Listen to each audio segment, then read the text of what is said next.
The day they removed the bandages from my eyes, I jokingly pretended to remain blind. My husband and my best friend stood by my bedside, baring their hearts. "It's okay if you can no longer see," they said. "We'll take care of you for the rest of your life." Yet that same night, all three of us ended up in the same bed. They had their backs turned to me, and my best friend was on top of my husband, breathing heavily, believing I couldn't see anything. Their faces were filled with pleasure, and worried I might hear something strange. My best friend whispered, Jasmine, I'm just giving your husband a massage." The revulsion inside me almost made me throw up, but I held it in. When they finally finished, I tried to think of an excuse to leave the room, but at that very moment, my 5-year-old son ran in. "Mommy, I've missed you so much," he exclaimed. My heart softened. I was about to hold out my arms to embrace him when he ran right past me and cuddled up next to my best friend. The three of them looked like a perfect family, all smiles, yet whenever they glanced my way, their faces warped with contempt. I couldn't bear it any longer. I slipped out of the room and called my attorney, telling him to bring the divorce papers. If they were so content being a family of 3, I'd give them exactly what they wanted. I just wondered if my best friend would be able to support both parasites. Jasmine, don't worry about the noises. A massage requires firm pressure, so it's normal if you hear something," murmured Marisol Herrera. I bit my lip so hard I nearly drew blood, but stayed silent, letting out only a faint and pretending I was asleep. The bed trembled. All three of us, me, my husband Tomas Gomez, and my best friend Marisol, were lying in it. It was the 3rd day since I'd been discharged from the hospital, since I'd told them I was blind. Marisol moved into my home to look after me, which apparently included giving nightly massages to my husband. Their clothing lay twisted on the floor, and the two of them huddled under the covers, trembling with nerve and shamelessness. He was my husband. She was my close friend. Of course, they weren't worried about being seen, convinced I was unable to see. Opening my eyes in the darkness, I fought off a wave of nausea, biting my lip so I wouldn't give myself away. They had no idea I was faking it, so sure I was entirely blind. They did whatever they liked. Thrilled by their own deception, the three of us wound up sharing the same bed. Marisol wore my $1 million jewelry, enjoyed the luxuries in my mansion, dressed in my designer clothes, carried my handbags. Even my usually stubborn son's attitude transformed with delight whenever he ran to her. In some delirium, I heard him call her Mom, but he clearly wasn't talking to me. He was talking to Marisol. As I recalled all of this, a sudden moan came from the bed. They had finished again. "That's enough, I'm exhausted," Marisol gasped, slipping from beneath the sheets. With feigned sweetness, she announced, "Massage is over." With my back to them, I kept my eyes closed in the dim light, silently watching them get dressed. "I'll head to my room. See you tomorrow, Jasmine," said Marisol, wearing a provocative nightgown and blushing slightly as she gave Tomas a certain look. I feigned slumber, waiting a full hour until Tomas sneaked out of the bedroom. Once he was gone, I grabbed my phone and spotted the text my attorney had sent. "Divorce papers are ready." Reflecting on the memories from the past few days while I couldn't see, my eyes went cold. I scanned the room and fired back a message. "By the way, don't forget the agreement. I want Tomas left with nothing. And that boy of mine, who wants Marisol as his new mother, well, let him have his wish." I could hardly wait to see the look on Marisol's face once her hopes crumbled. The very first day I got home, Marisol and Tomas claimed they had a little surprise for me, supposedly to care for me properly. In reality, one strutted around in my dress while the other's hand crept under it, and that was just day 1. When I discovered Tomas and Marisol carrying on right in front of me, I didn't raise a fuss. I quietly turned on the mansion's security cameras and pretended I knew nothing, letting them take care of me however they wanted. But the real heartbreaker was my child, Mateo. He acted exactly like Tomas, with the same cold, calculated look. Not only did he cover up for his father, he even slipped sleeping pills into my milk, bringing it to me. "If Mom drinks this every day," I overheard him whisper, "then Marisol can be my mother forever." Hearing that from behind the door chilled my blood. I'd cared for him since the day he was born. I stayed home non-stop, gave up much of my work to focus on him and our family. He had everything. Expensive toys, amusement park trips whenever possible, the best clothes, the best food. Even when he threw tantrums, I handled it patiently. I never thought of hurting him, not even when he bit me hard enough to leave bruises. But now, "Mom, drink this milk," he said brightly, handing me the tampered cup. Feigning ignorance, I took a small sip and played along. Then Mateo happily skipped away, not forgetting to shout, "Bye, Mom!" That very moment, something inside me shifted. This boy, my own son, was consistently cold with me, even after I supposedly lost my sight. He was poisoning me and had even hidden razor blades in my towels whenever I scolded him. Tomas would say, "He's just a kid. He doesn't know better." Really? The contempt in Mateo's gaze made it crystal clear. He wasn't just some naive child. Some kids are simply mean. I felt no more warmth for him. Spitting out the milk, I watched him leap into Tomas and Marisol's arms through the security camera. They seemed so happy. Their smirks cut through my heart like knives. Worse were the things they said. "She's just a blind woman. Who cares if she dies? If it weren't for her money, I'd never have married her. From here on, we're the family. This is our home. Mateo calls you Mom now." Their smug expressions were more painful than any words could convey. I sent the footage to my lawyer. When Marisol mentioned wanting my house, I let out a bitter laugh. She'd gotten drunk off Tomas's promises, envisioning a future brimming brimming with luxury, unaware Tomas was just a bum. This house was mine, passed down from my family. I almost looked forward to seeing Marisol's face when she learned the truth. "Jasmine, dinner's ready," Marisol announced, helping me to the dining table. I saw Tomas and Mateo devouring steak and lobster, chomping obnoxiously, with grease dripping from their lips. On my plate, only vegetables, and next to them was a bottle of pricey wine that Tomas and Marisol had already uncorked. "Oh no, I spilled the wine, it's so strong," Marisol said with overdone drama, wearing a fake smile of concern as she set a small portion of greens before me. "The doctor said you need to watch your diet, so I made you something lighter," she added. "Sure, lighter." Across the table, they feasted on lobster, steak, and chicken soup while prattling on about health food for me. Freed from my supposed authority, Mateo munched loudly and stuffed huge mouthfuls of steak, tossing a chunk of lobster into his mouth. "Mom, look at me. I can eat broccoli all by myself," he bragged, though it was clearly lobster he was enjoying. Tomas snickered and exchanged a proud grin with Marisol. They looked so smug. I might have been blind, but my sense of smell still worked. Under the table, I clenched my fists, feeling Marisol's gaze on me. She seemed suspicious. "Jasmine, are you really blind?" she asked, her voice uncertain. I swallowed hard, my heart pounding. She might have realized something, but it was too late to matter now. I adjusted my posture and suddenly gripped her wrist. She flinched, trying to pull away. "What are you doing, Marisol? Why do I smell meat and chicken soup?" I demanded before she could start grilling me. She froze for a moment, her eyebrows loosening, then forced a smile. "You're confused, Jasmine. It must be coming from next door." She stabbed her fork into my plate, and I saw her spit into my food before lifting a piece of vegetable toward my mouth. "Come on, Jasmine, eat up before it gets cold." Tomas and Mateo stared with self-satisfaction and mild disgust, but nobody stepped in to stop her. I took a deep breath, turned my head aside, and dodged her hand. "Ew, Marisol, it smells awful. That vegetable's gone bad. Throw it away, it's not worth eating." The fork hit the floor, and Marisol clenched her jaw. "Fine," she muttered under her breath. Seeing disappointment etched on Tomas and Mateo's faces severed the last thread of hope I had. In truth, I'd been blind in more ways than one. I'd chosen a worthless man and given birth to a horrible kid. Thankfully, I still had a way out. Dinner grew tense, the air thick with unease. The next morning, after Mateo left for school, Tomas and Marisol made their move. Marisol, drenched in perfume and wearing the skimpiest outfit imaginable, took Tomas's hand, ready to go. "Oh, Mateo's got an event at school, so I'm going with Tomas. Don't worry, sweetie," she cooed. Tomas slipped an arm around her waist, urging her to hurry,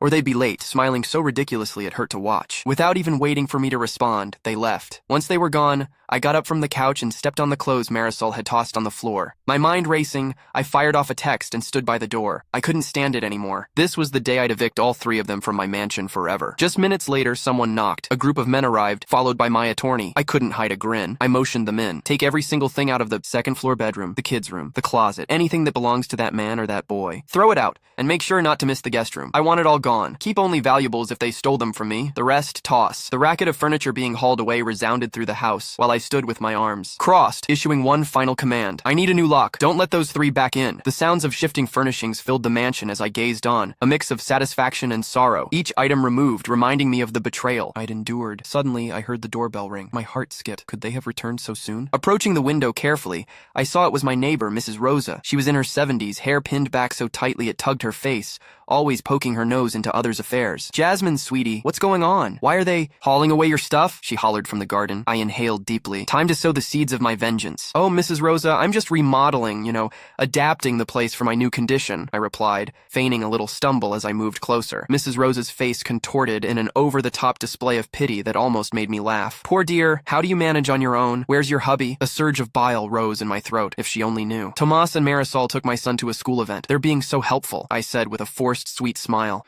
Well, I saw them leave all dressed up the other day. Looked more like a couple than just friends, if you ask me," she said in her usual gossipy tone. I had to bite my tongue not to snap. Instead, I let my face show puzzlement. "Really? That's odd. Anyway, Mrs. Rosa, I need to get back to the remodeling. Thanks for your concern." I shut the door and leaned against it, trembling. Anger consumed me, but I also sensed a small glimmer of hope. If the neighbors were already suspicious, my plan would be easier. Returning to the living room, where the men were still clearing things out, my lawyer Javier, short in stature but exuding authority, walked over. "Jasmine, are you sure about this? Once we start, there's no turning back." I locked eyes with him, feeling my resolve strengthen. "I've never been surer, Javier. Those traitors took everything from me. My dignity, my trust, even the love of my own child. But I won't let them rob me of my life." Javier nodded, a hint of pride in his expression. "All right then, we proceed. Let's finalize the plan." As the men finished hauling items away, I sank into my favorite armchair, the only one left. Closing my eyes, I recalled the once happy times I'd believed I had in this house, or what I assumed was happiness. How long had they been deceiving me? From when exactly did my little Mateo develop such animosity? Tears threatened, but I held them back. There was no time for tears, only for action. Then I heard a car pulling up. My heart pounded. Had they really come back so soon? I crept to the window. No, it was just my neighbor again. This time, I chose not to answer. I'd had enough meddling. I watched from behind the curtain as she eventually gave up and left. I exhaled, heading back to see Javier scribbling notes. Jasmine, the divorce filing is straightforward, but are you certain you want to add an emotional distress lawsuit against Marisol? He asked quietly. I took a deep breath. Absolutely. She deserves to pay for every tear I've shed. Javier nodded, jotting it down. And about Mateo, my heart clenched. What about him? We have a strong case for sole custody, given all that's happened, he said. He's still my son, I whispered, the pain evident in my voice. I've decided that for now he'll go to therapy, and we can do shared custody. I need time to heal, and so does he. Javier looked sympathetic. That's a wise choice, Jasmine. Even after everything, you're prioritizing his well-being. I let out a bitter laugh. I'm his mother after all, though sometimes I wonder if he understands that. We wrapped up the paperwork, and Javier left, promising to have everything ready for court the next morning. Alone again in the empty house, I felt the silence pressing down, threatening to crush me. I decided to step outside to the garden. The cool night air cleared my head. As I wandered among the flowers I used to lovingly care for, I heard a soft meow. It was Fluffy, the stray cat I used to feed behind Thomas's back. He despised animals. Come here, little guy, I called softly. Fluffy trotted over, rubbing against my legs. I picked him up, hugging him as tears rolled down my cheeks. At least you'd never betray me, right? I murmured. Fluffy purred gently in my arms. Suddenly my phone vibrated. A text from an unknown number made my pulse jump. Opening it, I read, Jasmine, it's me, Marisol. Please, we need to talk. Things aren't the way you think. Let me explain. Rage flared inside me. How dare she? I was about to block the number when a second message arrived. There's more you don't know about Tomas. Serious things. Please. For your sake and Mateo's, we have to talk. My head spun. More secrets? Another trick? I decided not to reply, but kept the number on file. Maybe it would come in handy later. I re-entered the house, drained yet strangely at peace. I'd taken the first step toward my new life, one free of lies and betrayal. Strolling upstairs to what used to be our bedroom, now cavernous and bare, I sank onto the bed. Tomorrow's a new day, I told myself. The first day of the rest of my life. I let myself cry once more for everything lost. But as tears fell, I felt something new rising inside me. A fierce determination. Tomorrow, I promised myself, real vengeance would begin. Not just against Tomas and Marisol, but everyone who ever underestimated or harmed me. I, Jasmine, would emerge from the ashes of my old life like a phoenix. Stronger, shrewder, more powerful. And heaven help anyone who got in my way. I woke up to the rain drumming against the window. For a moment, I lay still, waiting to hear Tomas snoring or Mateo bustling about for school, but all I heard was silence, a silence that reminded me everything had changed. I got up, feeling 10 years older overnight. Facing the bathroom mirror, I saw a different woman. My eyes, once naive, now gleamed with unshakable resolve. Good morning, new Jasmine, I muttered. Without any of the appliances Tomas insisted on buying, I made coffee and sat alone on the single chair in the kitchen, checking my phone. There were 3 missed calls from Marisol and a voice message from Tomas. I deleted it without listening. I needed no more lies. Then the doorbell rang, making my heart skip. Who'd come so early? I opened it to find my mother, Carmela, a commanding 60-year-old with vivid red-dyed hair and eyes that could pierce your soul. Mom, I said startled, what are you doing here? She marched right in without waiting for an invitation, glancing around with curiosity and disapproval. What on earth is going on, Jasmine? Looks like you were robbed, I sighed, unprepared for that conversation, but I figured I'd never be ready. Mom, have a seat. I've got a lot to tell you. For the next hour, I told her everything. Tomas and Marisol's betrayal, Mateo's complicity, my plan for divorce. With each new detail, I watched her expression shift from shock to anger to a determination mirroring mine. That no-good scumbag, she muttered once I finished. I always knew he wasn't good enough. Please, Mom, I said, though a part of me was relieved by her outrage. No, Jasmine, this time I won't stay silent. I warned you about him when you got married. Said that a man with no real ambition would only use yours. Tears. Threatened again, but I forced them back. I know, I should have listened. Mom stood, hugging me, something she hadn't done since I was little. My baby, she murmured. You're strong. You're a Montero, and Monteros don't give up. I pulled away, feeling real comfort for the first time in days. Thanks, Mom, but now I need your help. Anything, she said at once. I need you to look after Mateo for a while. He'll be going to therapy, but he has to be away from Thomas and me until all this is resolved. I saw doubt in her eyes. She'd never gotten along with Mateo, always calling him spoiled and too much like his father. Please, Mom, I begged. I know it's tough, but you're the only one I can trust now. She slowly nodded. All right, but one condition. What's that? That you let me help destroy that jerk and that so-called friend of yours. I couldn't stop a laugh. My first real laugh in days. Deal. At that moment, my phone rang. It was Javier. Jasmine, he said, his tone urgent. We've got a problem. Tomas is contesting the prenup. He's claiming he signed it under duress. I felt my blood run cold. That's ridiculous. He's the one who insisted on it. I know, but he's hired a top-notch lawyer. They'll try to invalidate the agreement, he cautioned. My mom gave me a concerned look. What do we do? I asked. We need proof he signed willingly. Do you have anything? Emails? Texts? Anything that shows it was his idea? I closed my eyes, searching my memory. Then it hit me like lightning. The video, I whispered. What video? Asked Javier. The day he signed, Tomas insisted we record a video talking about how much he loved me and wanted to safeguard me with that document. He said it was going to be some romantic keepsake. I nearly heard Javier smile through the phone. That's perfect. We'll need that ASAP. I'll send it within the hour, I promised, ending the call. My mother studied me with a mix of pride and apprehension. You ready for this, Jasmine? Once you start, there's no going back. I stood, feeling new energy coursing through my veins. I'm more ready than I've ever been, Mom. Tomas wants a battle. He'll get one. I left the kitchen, determined to find that video. As I climbed the stairs, thunder rumbled outside, a storm rolling in. It felt fitting. A tempest was coming, and I was prepared to let it rage. Digging through the house in search of the video took longer than expected. Rummaging through every corner, old boxes, and photo albums that belonged to a past that now seemed fictitious. Finally, I found the camera in a drawer, buried beneath a pile of old love letters Tomas had written when we were dating. How ironic. With trembling hands, I connected the camera to the TV. The image flickered, and there we were, 5 years. Younger, glowing with that naive love, or at least I was naive. My dear Jasmine, Tomas said in the video, looking into my eyes, today we're signing this agreement not because we doubt our love, but because I want to protect you. I want you to know I'm with you for who you are, not for your wealth. This document is my gift to you.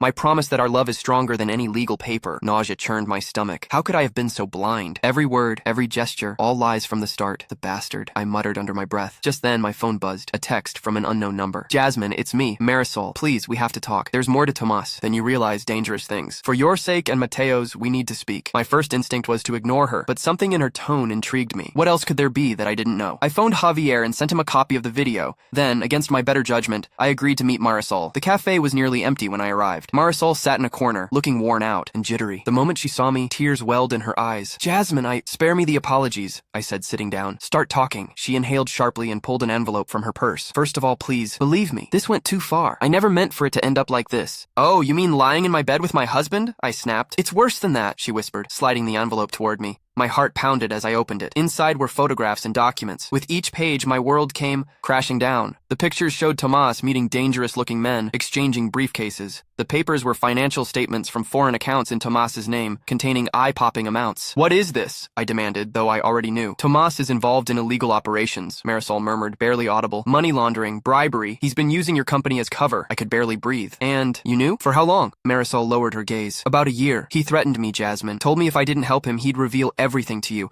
I didn't want to lose you. I let out a bitter laugh. So, you decided to sleep with him to protect me? How heroic. That's not it, Marisol sobbed. Initially, yes, but then I thought I loved him, or so I believed. Now I see he was using both of us. I stood, unable to listen another second. Why tell me now? Because I'm scared for you, she said, her eyes pleading. Tomas is dangerous, Jasmine. Now that you've cut him off, I don't know what he might do. I walked away without replying, my mind spinning. How had my life come to this? At what point did the man I loved become a monster? Wandering aimlessly through the city, I eventually found myself standing outside Javier's office, so I went in unannounced. He looked up, surprised. Jasmine, you okay? I need you to look into something for me, I said, dropping the envelope on his desk. And I need you to keep it discreet. Javier reviewed the contents, his expression growing more serious by the second. This is massive, Jasmine. Really serious. I know, I said, feeling a new determination pulse through me. But now, I hold the cards. Tomas doesn't realize I know. Let's ruin him, Javier, not just in divorce. I want everything. I want him to lose it all. The way he tried to take everything from me. He studied me for a long moment. It could be risky. I'm aware, I replied firmly, but I have nothing left to lose.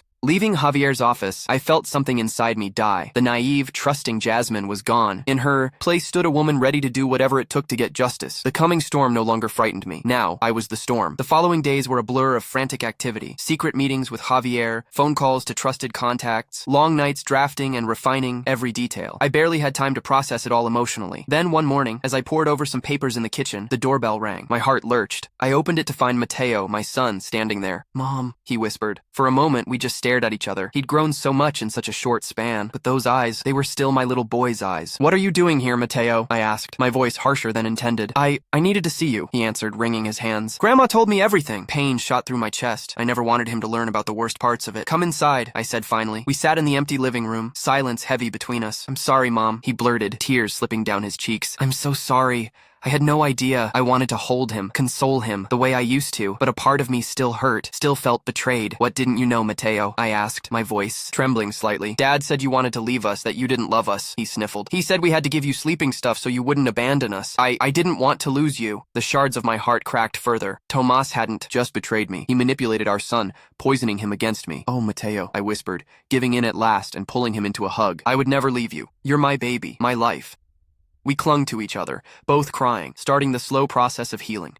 When we finally broke apart, there was a stubborn resolve in Mateo's eyes that reminded me of my own.